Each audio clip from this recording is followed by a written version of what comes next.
dedicated to each and every one of you who appreciate a great glass of wine. You know what I mean? It's Monday. Let's raise a glass to the beginning of another week. It's time to unscrew, uncork, or saber a bottle. And let's begin exploring the wine glass. If you think Spain is all sun-soaked reds and flamenco flair, Galicia is here to blow your wine-loving mind gently with that coastal breeze. Nestled in the misty northwest corner of the country, this rain-drenched region is where Albariño thrives. Octopus is practically a love language, and vineyards cling to the cliffs like they're auditioning for an action movie. In this episode of Exploring the Wine Glass, we're diving into the green heart of Spain's Atlantic coast, Galicia, where the wines are fresh, the food is legendary, and even bagpipes are welcome at the table. Please take a moment of your time to subscribe, rate, and review Exploring the Wine Glass. It's completely free and is a great way to let other wine lovers know about the podcast. Be sure to head over to the website exploringthewineglass.com to read my award-winning blog and to see what else I have been up to. And most of all, please tell your friends about the podcast. Slainte. Hey everybody, I'm Lori Budd, a UC Davis winemaking program, Spanish wine scholar, sommelier service, champagne and Côte d'Aron specialist, and a WSET Level 2 graduate. You can find Exploring the Wine Glass on all the socials, as well as your favorite podcast catchers. If you haven't subscribed yet, now's the perfect time to swipe, subscribe, rate, and review. Stay in the know about all things wine by visiting my website, exploringthewineglass.com. I promise I'll never tell you what to drink, but I'll always share what's in my glass. Hello, everyone. Welcome back to Exploring the Wine Glass, where I will never tell you what to drink, but I'll always share what's in my glass. I'm your host, Lori, and as you may know, I am a Spanish wine scholar. I love exploring wine regions, but Spain has a very special place in my heart. So today, I thought it would be fun to launch a new series on Spanish wine, where we will travel virtually, unfortunately, around Spain and take a deep dive into each autonomous region. We will be starting with the lush, rainy, seafood-loving, bagpipe-playing region of Galicia. Yep, we're kicking things off in Spain's northwest corner, and trust me, this region does not disappoint. It's famous for its crisp white wines, a coastline that looks like it was sketched by a wine-loving mermaid, and a food scene that might make you consider moving there with nothing but a corkscrew and a dream. So where is Galicia? Well, it borders the Atlantic Ocean to the west and Portugal to the south. It's separated from the rest of Spain by the Cantabrian Mountains, which means it kind of does its own thing weather-wise, culture-wise, everything-wise. It's famously green thanks to all of the rain, and it's got rivers everywhere.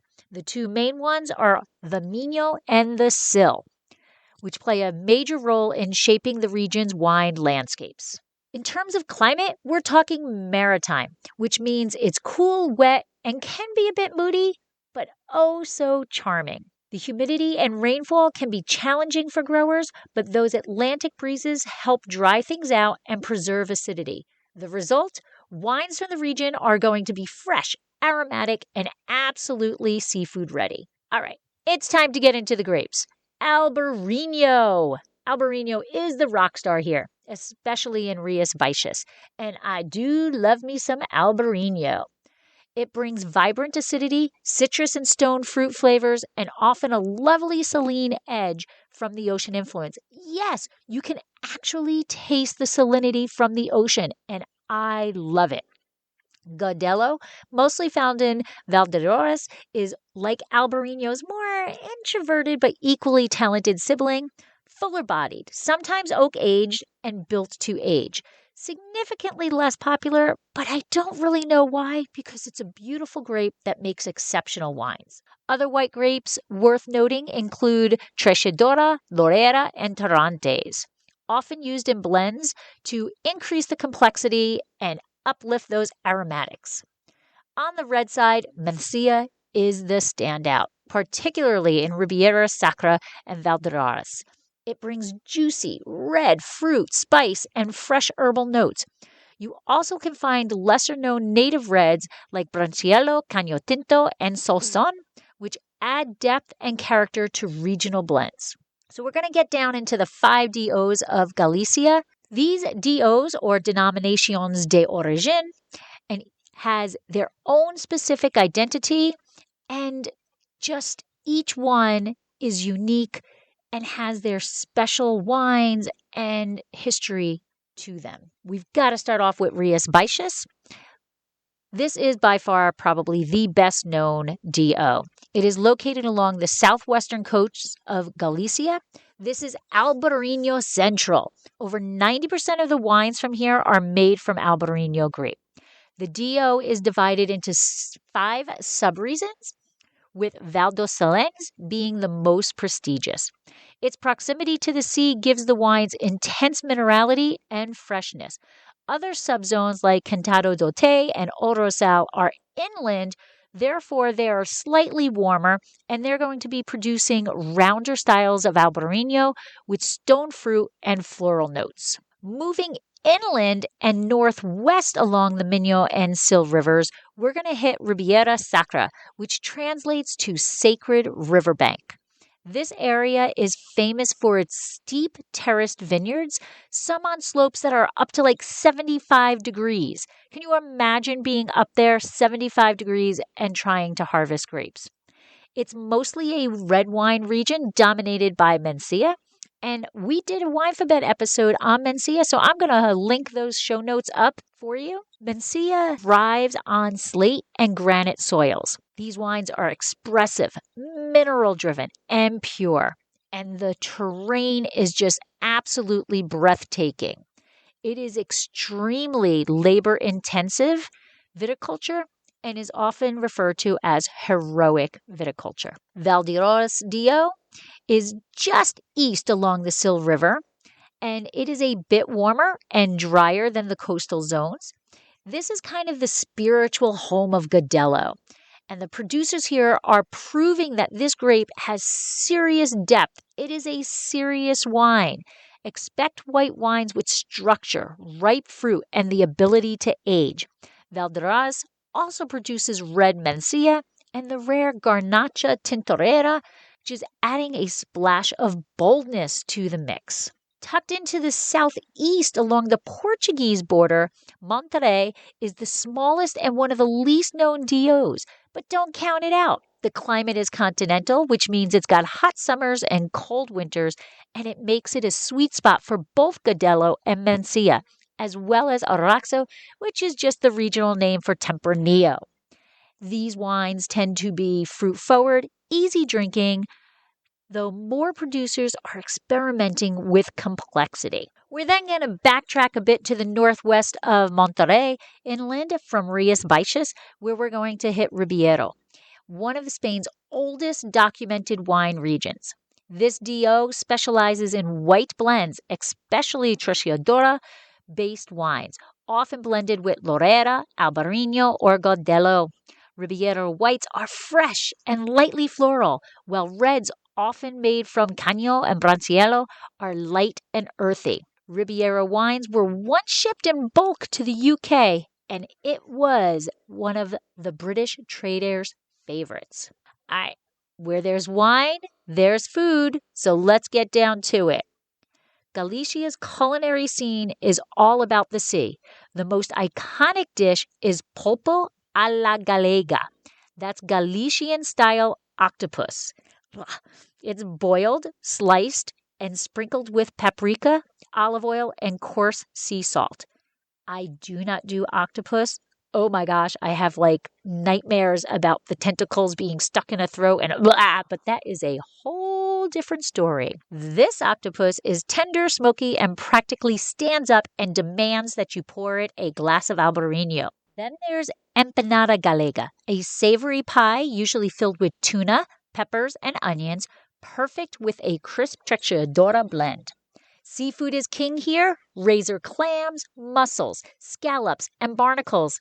Yes, gooseneck barnacles. Barnacles are the stuff we scrape at the bottom of the boats. Although I think this is probably a different species, and they are known as percebes and are considered delicacies. Even the humble caldo gallego, which is a white bean and chorizo soup, shows up with pride during colder months and pairs surprisingly well with Godello. Basically, when it comes to food, if it swims, crawls, gets plucked out of the ocean floor, then it is the soulmate for a Galician glass of wine. Now, Galicia isn't a region obsessed with long barrel aging or big oaky reds. The focus here is on purity and freshness. Whites are mostly fermented in stainless steel to preserve aromatics and acidity, though you will find some lees contact or barrel-aged Godello that offers more texture and richness. For the reds, especially Mencia, they are often aged in neutral oak or kept unoaked to highlight the grape's natural elegance. The regulations do vary by DO, but there's a clear emphasis on expressing the grape and the terroir, not overpowering them. Now, what's a podcast about wine without some fun facts? Galicia has its own language. It's called Gallego, and it's co-official with Spanish in the region. You might even see some wine labels with vino, that squiggly line over the end, so vino instead of vino, with no squiggly line. The Albariño myth. For years, locals believed that Albariño was related to Riesling, brought by monks from Germany during medieval times. DNA testing said, nope, nada, nice try, but not true. But the story does still live on in wine lore. And wine fact number 3, wine by a boat. Yes, in the Riviera Sacra. Some vineyards are only accessible by river. During harvest, grapes are sometimes loaded onto boats or carried by pulley systems down terrifying slopes. Yes, it is called heroic viticulture for a reason. So, my friends, that's Galicia in a nutshell, a region defined by its rugged coastline, dramatic rivers, fresh seafood, and some of Spain's most vibrant and expressive wines. If you haven't explored Galicia in your glass yet, this is your sign. Pick up an Albariño, try a Godello, or hunt down a bottle of Mencia. You'll thank me later, I promise. Next time, we're going to head northeast to Asturias, where cider is a star, but wine is shining. Don't forget to follow, subscribe, and maybe even share this episode with your favorite wine nerd or sea lover. Until next time, keep exploring the wine glass, because the best way to learn about wine is to just keep drinking it. Feel free to reach out with any questions, comments, or concerns. Slainte! Very, very special. You are so special. And now, a word from our sponsor. Did you know that Dracaena Wines has a wine club? We named it the Chalk Club.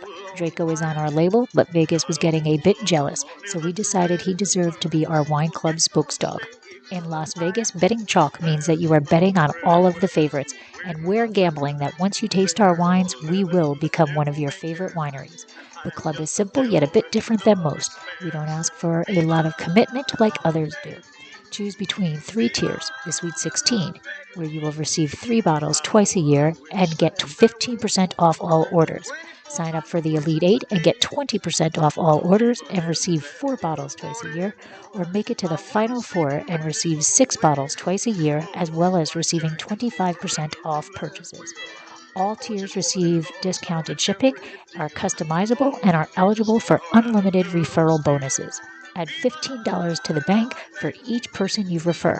Head to www.dracaenawines.com to use the link in the show notes to find out all the Chalk Club has to offer and to sign up. We've stocked the odds so that you can get our award-winning wines without breaking the bank. Even in the Bible, water gon' turn. This has been another episode of Exploring the Wine Glass. Thanks for listening. If you have suggestions on what topics you would like me to discuss, please reach out on social media. You can find me on Twitter, Instagram, and Facebook as Exploring the Wine Glass. I am also on LinkedIn as Lori Hoyt Budd. Of course, you can always email me at exploringthewineglass@gmail.com and sign up for my newsletter at exploringthewineglass.com. If you enjoyed what you heard, please rate, review, and subscribe to help others find me more easily. And most importantly, tell your wine-loving friends, because if you like the podcast, they will too. Podcast music is Wine by Kevins. Until next week, Slainte! I want a nice glass right now. I'm on keeping for my 10,000.